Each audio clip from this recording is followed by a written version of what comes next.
ഏതെങ്കിലും വിധത്തിൽ അങ്ങനെ ഒരു കക്ഷിയെയോ ഒരു ആളെയോ ഒന്നും ആക്രമിക്കാൻ ആരും നേരത്തെ തീരുമാനിച്ചിട്ടില്ല. സ്വാഭാവികമായിട്ടും അവിടെ വന്ന ജനക്കൂട്ടം നിങ്ങൾ കണ്ടിട്ടുണ്ടാവും. 4 ലക്ഷത്തിലും കൂടുതൽ അവിടെ ഇട്ട കസേര, അവിടെ ചുറ്റും നിൽക്കാനുള്ള സ്ഥലം, അവിടുത്തെ എല്ലാ വീടുകളുടെയും മുകളിലെ ആളുകൾ. മനുഷ്യൻ പലതരാണല്ലോ, അവരുടെ പിന്നെ സ്വഭാവമൊന്നും നമുക്ക് തീരുമാനിക്കാനോ നമുക്ക് നിശ്ചയിക്കാനോ ആകുന്ന ഒരു കാര്യമല്ല. ഒരർത്ഥത്തിലും ഒരു തലത്തിലും ഏതെങ്കിലും വിധത്തിലുള്ള ചെറു സൂചനകൾ പോലും അക്കാര്യത്തിലില്ല. അവിടെ തന്നെ ഞങ്ങൾ നിൽക്കുമ്പോൾ ഇങ്ങനെ ഒരു കാര്യം നടന്നപ്പോൾ അവിടെ തന്നെ ഇടതുപക്ഷ ജനാധിപത്യ മുന്നണിയുടെ നേതാക്കളെല്ലാം സദസ്സിലേക്ക് പോയി പരമാവധി അക്കാര്യത്തിൽ ശ്രമം നടത്തുന്നുണ്ടായിരുന്നു. അവർക്കും നന്നായിട്ട് അറിയാം അതെങ്ങനെ ആസൂത്രിതമായിട്ടൊന്നല്ല. അങ്ങയുടെ പരാമർശം മാനസിക വേദന ഉണ്ടാക്കി എന്ന് പിന്നീട് സിദ്ദിഖ് മാധ്യമങ്ങളോട് പറയുന്നുണ്ടായിരുന്നു. അത് അദ്ദേഹം എന്താണ് അങ്ങനെ കണ്ടതെന്ന് എനിക്കറിയില്ല. അത് ചില പരാമർശങ്ങൾ കേൾക്കുമ്പോൾ എന്നെക്കുറിച്ചാണ്, എന്നെക്കുറിച്ച് മാത്രമാണെന്ന് തെറ്റായി ചിന്തിക്കുകയാണ്. ഞാൻ ഉദ്ദേശിച്ചത് അദ്ദേഹത്തെക്കുറിച്ചോ ഏതെങ്കിലും പാർട്ടിയെക്കുറിച്ചോ അല്ല. മാർച്ച് 27-ാം തീയതി ബഹുമാനപ്പെട്ട മുഖ്യമന്ത്രി അവിടെ തറക്കല്ലിട്ടു. അവിടെ ബഹുമാനപ്പെട്ട മുഖ്യമന്ത്രി തറക്കല്ലിട്ടതിൻ്റെ പിറ്റേ ദിവസം തന്നെ ഈ ഇട്ട കല്ലൊക്കെ വെറുതെയാകും എന്ന് കാണിച്ചുകൊണ്ട് വ്യാപകമായ ട്രോളുണ്ടായി. നിങ്ങൾ എന്നത് കണ്ടിട്ടുണ്ടോ എന്നറിയില്ല. ആ ട്രോളുകൾ ചിലത് വീണ്ടും ഷെയർ ചെയ്ത് ഇന്നലെ പുനഃസൃഷ്ടിച്ച ആളുകൾ അവതരിപ്പിക്കാൻ വേണ്ടി ശ്രമം നടത്തും. എപ്പോഴും ഞങ്ങൾ പറയുന്ന ഒറ്റ കാര്യമുള്ളൂ, ഏത് കല്ലിട്ടാലും ആ കല്ല് യാഥാർത്ഥ്യമാക്കുകയാണ്. ഞാൻ വളരെ വികാരപരമായി പറഞ്ഞതാണ്. അവിടെ ഞാൻ നടത്തിയ പ്രസംഗത്തിൻ്റെ വികാരപരമായിട്ടുള്ള അനുഭവത്തിൽ ഞങ്ങൾ കല്ലിട്ട് പോകുന്നവരല്ല. അതിനെക്കുറിച്ച് ഒരുപാട് അവിടെ ഇരിക്കുന്ന 178 കുടുംബങ്ങളിലെ തന്നെ ആളുകൾ നേരത്തെ ഞങ്ങളോട് വികാരപരമായി സംസാരിച്ചിട്ടുണ്ട്. ഈ കല്ലിട്ടിട്ടും ഒന്നും നടക്കുന്നില്ലല്ലോ, ആയില്ലല്ലോ, എപ്പോൾ കിട്ടും. അതുകൊണ്ട് വളരെ വികാരപരമായി പറഞ്ഞതാണ്. ഞങ്ങൾ ഇട്ട ഒരു കല്ലും വെറുതെ ആവില്ലെന്നും കല്ല് ചേർത്ത് വെച്ചൊരു വീടുണ്ടാക്കി നാടിന് സമർപ്പിക്കുന്നുവെന്നും അതിപ്പോൾ സാധ്യമായി എന്നും ഞാൻ പറഞ്ഞേ ഉള്ളൂ. ഞാൻ പറഞ്ഞ ഒരു കാര്യത്തിലും ആരെയും വേദനിപ്പിക്കാനല്ല. ഞാൻ ഈ ദുരന്തം മുതൽ 1.5 വർഷക്കാലമായി അവിടെ ഉണ്ടായിരുന്ന ഒരാളാണ്. ഞങ്ങൾ ആഗസ്റ്റ് മാസത്തിൽ ഓടിപ്പോയി എന്ന് ബഹുമാനപ്പെട്ട പ്രതിപക്ഷ നേതാവ് പറഞ്ഞു. ഞാനൊരക്ഷരവും വേണ്ടിയില്ലല്ലോ.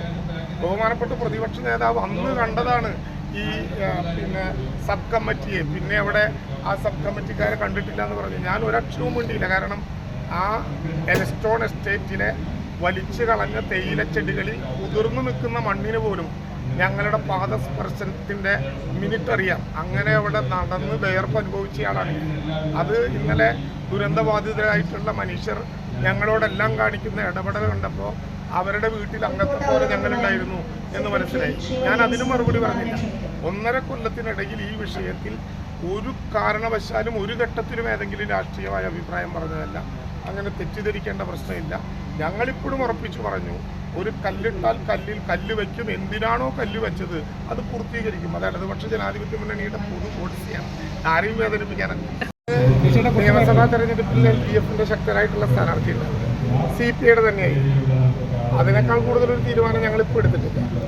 സ്വാഭാവികമായിട്ടും ഞങ്ങളുടെ പാർട്ടി അങ്ങനെ ദീർഘമായിട്ടുള്ള ദിവസം ചർച്ച ചെയ്ത് ഡൽഹിയിൽ പോയി അതിനപ്പുറത്ത് എവിടെയെങ്കിലും ഉണ്ടെങ്കിൽ അവിടെ പോയി അതിൻ്റെ ഒരു ആവശ്യമില്ലാത്ത പാർട്ടിയാണ്. ഞങ്ങളുടെ പാർട്ടിയുടെ ഘടകങ്ങൾ തെരഞ്ഞെടുപ്പായി എന്ന വിവരം കിട്ടുന്ന ഉടനെ തന്നെ യോഗം ചേരും. പാർട്ടിയുടെ മണ്ഡലം കമ്മിറ്റികളുടെ നിർദ്ദേശം സ്വീകരിക്കും. അത് ജില്ലാ കമ്മിറ്റികൾ പരിശോധിച്ച് സംസ്ഥാന കമ്മിറ്റിക്ക് നൽകും. സംസ്ഥാന കമ്മിറ്റിയുടെ ഭാഗമായിട്ടുള്ള വിവിധ ഘടകങ്ങൾ ആലോചിച്ച് മണിക്കൂറുകൾക്കകം അതിൽ തീരുമാനമെടുക്കും. ഇത്തവണ ഇടതുപക്ഷ ജനാധിപത്യ മുന്നണിയുടെ 3ാം വരവിൻ്റെ സമയമാണ് എന്നുള്ളത് കൊണ്ട് ശക്തമായിട്ടുള്ള തിരിച്ചുപിടുത്തമായിരിക്കും ഇവിടെ മണ്ണാർക്കാട് ഉൾപ്പെടെ ഉണ്ടാകാൻ പോകുന്നത്. 92-ൽ നിന്ന് 99-ലേക്കായിരുന്നു 2ാം ഗവൺമെൻറ്. 100+ ഇത്തവണ പ്രതീക്ഷിക്കുന്നത്. അപ്പം അതനുസരിച്ച് 99-ൽ നിന്ന് പ്ലസ് വേണമല്ലോ. അപ്പം ഇതെല്ലാം അതിനകത്ത് ഉൾപ്പെടും. നന്നാകും. ഞാൻ പറഞ്ഞല്ലോ, ഈ വരാത്ത സ്ഥാനാർത്ഥിയെയും നിശ്ചയിക്കാത്ത സ്ഥാനാർത്ഥിയെയും ഏതാകുമെന്ന് ഇപ്പോൾ പ്രവചിക്കാൻ കഴിയില്ല. സ്ഥാനാർത്ഥി ഏറ്റവും ശക്തനായിരിക്കും. ഞങ്ങൾക്ക് 100+ലേക്ക് വേണ്ട ഒരു സീറ്റാണിത് എന്നുള്ളത് കൊണ്ട് വളരെ ശ്രദ്ധയോടെയും വളരെ കരുതലോടെയും ആയിരിക്കും അതെല്ലാം തീരുമാനം. പഴയ പരിചിത മുഖങ്ങളാരെങ്കിലും ഇതിലേക്ക് അവതരിപ്പിക്കും. ഞാൻ സ്ഥാനാർത്ഥിയെ തീരുമാനിക്കാത്തൊരു ഘട്ടത്തിൽ പിന്നെയും വീണ്ടും ഒരു ചോദ്യം അപ്രസക്തമല്ലേ. ആ വരുന്ന മുഖം പരിചയമാണോ എന്ന് നിങ്ങൾ നോക്കിയാൽ മതി. ഒരു